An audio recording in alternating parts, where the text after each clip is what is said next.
Salut les collectionneurs et les collectionneuses, alors je suis de retour, j'ai enfin terminé ma vitrine et je vous propose dans cette vidéo de me suivre pendant que je vais la remplir de pas mal de miniatures et quelques petites nouveautés.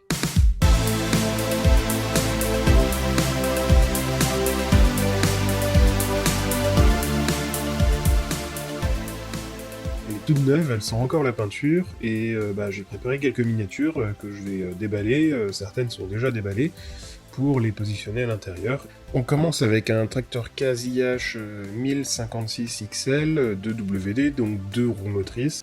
On poursuit avec le TW20, donc c'est un tracteur Ford. Celui-là, je l'ai acheté directement en Angleterre, dans un petit commerce spécialisé dans les jouets.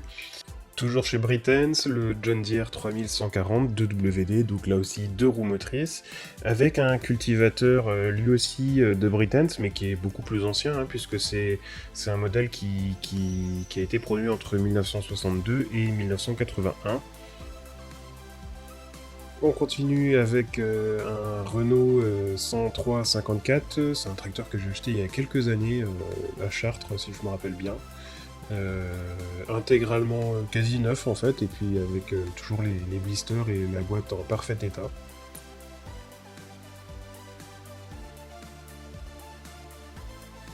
Décidément, pour l'instant, vous n'avez vu que du Brittens, mais bon, vous le savez, hein, je suis un acharné de la marque anglaise, donc c'est pas terminé.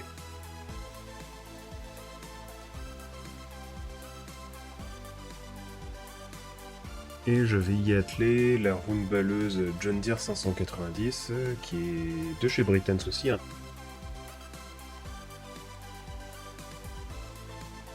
Celui-là, vous l'avez vu dans ma vidéo d'unboxing, c'est un tracteur, un Valtra Valmet que j'ai acheté il n'y a pas longtemps en occasion, et bon bah et voilà, il est temps de l'installer à sa juste place dans la belle vitrine. Et allez, autour de la botteleuse, c'est une Yolande 940 que j'ai acheté, je crois, à Chartres il y a quelques années, en tout cas dans une bourse d'échange. Et en fait, elle est à neuf, hein, je crois qu'elle avait jamais été déballée, il y a que la boîte qui a un petit peu souffert. Et bah du coup, voilà, elle est en super état. Et le système d'éjection de balles, et bah, il fonctionne toujours, hein, comme on le voit là à l'image. En fait, si vous faites avancer la machine, et bien les balles sortent automatiquement toutes seules.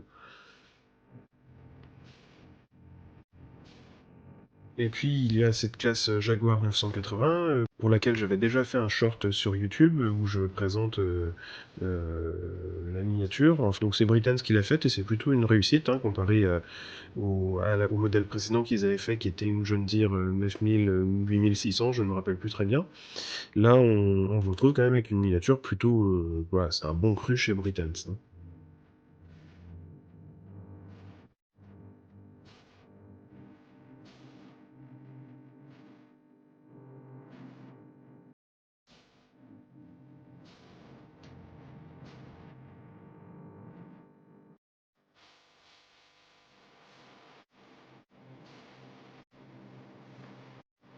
On en arrive à...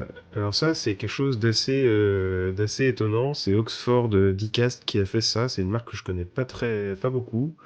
Et en fait, c'est une sorte, donc c'est une réplique de Massey Ferguson, hein, mais pas vraiment badgé comme tel. On n'a pas vraiment le modèle non plus. Et par contre, c'est un petit peu, je pense, c'est typiquement en hommage aux moissonneuses de bazar qui étaient faites à peu près dans le même genre.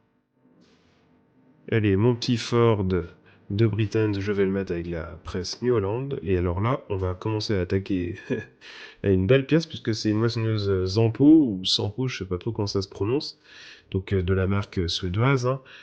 Donc une Zampo 3065. Donc c'est une miniature qui date déjà, hein, qui n'est pas très récente, et qui a été faite à quelques exemplaires et qui aujourd'hui, bon, bah, clairement, je sais pas trop si à quel point elle est recherchée, mais en tout cas, voilà, elle vaut pas 3 cacahuètes, hein. Elle vaut quand même son pesant de cacahuètes, comme on dit.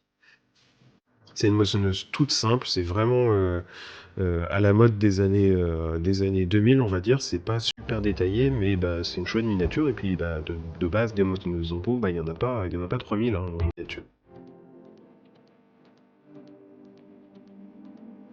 Et je continue toujours avec Britain's. Alors, vous le savez, hein, je suis un fan inconditionnel de Britain's. Alors ça, c'est le 956 XL que j'ai déballé lors de ma précédente vidéo unboxing. Donc voilà, je vais le mettre dans ma vitrine. Et on va continuer avec un international. Et lui, c'est pareil, je l'avais en boîte depuis un moment, je l'avais pas encore déballé. J'attendais en fait, hein, pour toutes les miniatures qui sont là, j'attendais que la vitrine soit prête. Et là, ouais, c'est quand même un très chouette modèle. C'est vraiment une réussite pour Britain's. Tous ces anciens modèles, même s'il y a plus détaillé, hein, je suis d'accord, hein, mais globalement, j'aime beaucoup leur charme. Là, alors, comme vous voyez, hein, je suis pas un inconditionnel du 1/32e. Hein. Moi, dans ma collection, j'ai un peu de tout. J'ai du 1/32e. Là, ça doit être du 1/87e. Donc, c'est extrêmement petit, c'est extrêmement fragile aussi, et en fait, je vais pas garder l'arceau de sécurité. Ceux de base, j'aime pas trop quand il y a les arceaux, hein, parce que c'est pas vraiment des modèles qu'on avait par chez nous. Hein. En général, il n'y avait pas l'arceau. Et on retrouve une barre à trous au fond de la boîte. Bah, en fait, je vais laisser tout ça là-dedans parce que j'ai un peu peur que ça s'abîme, et ce serait bête quand même. Allez, on poursuit avec la Dominator 88 Maxi. C'est vraiment une miniature irréprochable, hein, qui est très très bien détaillée, qui est très fidèlement reproduite, mais pour moi, il y a quand même des défauts qui sont un petit peu gênants. Quand on paye ce prix-là, notamment le convoyeur, hein, qui ne se baisse ou ne se relève que très très mal, c'est vraiment pour dire j'ai peur de la casser si je force. Et puis les essieux aussi, hein, des roues qui sont très... vous pouvez vite tordre en fait, hein, faut pas trop appuyer sur la machine, quoi. Enfin bon, c'est comme ça. Allez, on attaque avec un super morceau. Alors je suis pas fan en général des très gros tracteurs, mais alors les Massey Ferguson de cette gamme-là, moi j'adore. En fait, je les avais découverts en visionnant un reportage qui était sur l'agriculture peut-être du Danemark, ou en tout cas enfin des pays nordiques, on va dire quoi.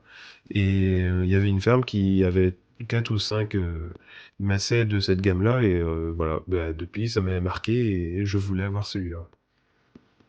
Alors Britain's n'est pas le seul à avoir fait, n'est pas alors Britain's n'est pas le seul fabricant à avoir reproduit ce modèle-là. Je sais qu'il y a des Universal Hobbies qui existent.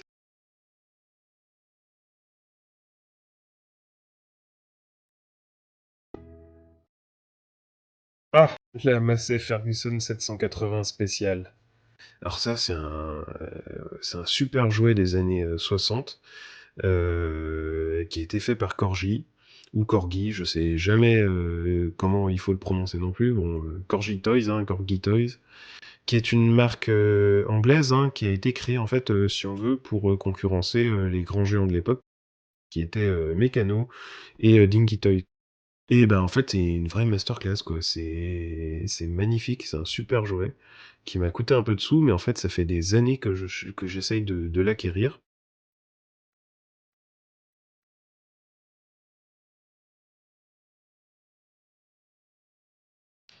Ah, la 8060 New Holland Clayson de chez Réplique Aigri, et ben c'est pareil, c'est quand même une miniature qui est extrêmement bien faite. Le seul souci avec celle-là, c'est que eh ben, j'ai pas réussi à faire descendre l'échelle qui mène au poste de conduite. Ici, on touche à une de mes plus jolies pièces. Je ne vous en parle pas tout de suite parce que je vais la traiter dans une prochaine vidéo. Bien, sinon, je tenais à vous remercier, hein, puisque vous êtes toujours un petit peu plus nombreux à vous abonner à cette page et à liker mes vidéos. Donc, bah, n'hésitez pas, si ça vous plaît, montrez-le moi, laissez des commentaires. Et puis, si vous avez des sujets de vidéos, bah, n'hésitez pas à les soumettre en commentaire. J'ai déjà pas mal d'idées, mais je ne peux pas penser à tout, donc n'hésitez pas. On continue avec une Dominator 218 Gamma. Et en fait, c'est le quatrième modèle, puisque Gamma a fait 4 modèles de classe Dominator. C'est vraiment un chouette modèle. C'est pas très réaliste, mais je les trouve tout à fait charmants. C'est une miniature que j'aime beaucoup. En fait, j'ai quasiment tous les Dominators de chez Gamma. Ah, mon beau Renault 155-54. Il est pas parfait, je ne l'ai pas restauré, j'ai pas vraiment envie de le restaurer, mais voilà, je lui accorde une place toute particulière parce que c'est vraiment le modèle qui a été un petit peu l'initiateur de toute cette collection de modèles anciens que je fais aujourd'hui. Et voici un tracteur T7030 de New Holland. Alors c'est vraiment alors toute la gamme T7 ou T7000, c'est vraiment des choses que j'adore. C'est un tracteur qui est au 1,64e, qui a été fait par Britann ERTL. Juste à côté, le tracteur rouge, c'est un tracteur Tom Taylor Dahl, donc un tracteur de bazar, hein. On en trouve de différentes couleurs. Je vous en reparlerai bientôt.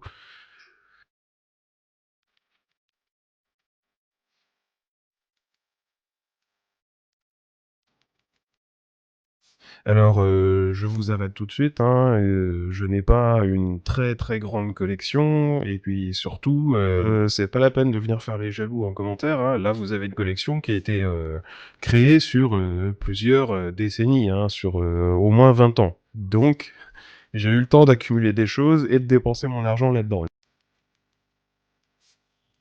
Donc voilà pour cette mise en place de la vitrine. Alors je vous rassure, hein, j'ai pas prévu d'arrêter de faire des vidéos, c'est juste que bah, j'ai eu un impondérable ces derniers temps qui m'a un petit peu obligé à réduire le rythme. Et puis bon, je vous avoue aussi que le montage, ben voilà, c'est quand même ça prend du temps, hein. Mais bon, j'ai quand même quelques vidéos de prêtes que je vais diffuser eh bien assez de manière régulière, hein. Donc ça va venir très vite, et puis bah, de toute manière, je vous préviendrai via l'onglet communauté de la chaîne. Pensez bien à vous abonner, à liker si ça vous a plu, puis à laisser votre commentaire pour aider au référencement de la chaîne, c'est important. Allez, je vous laisse sur ces quelques images.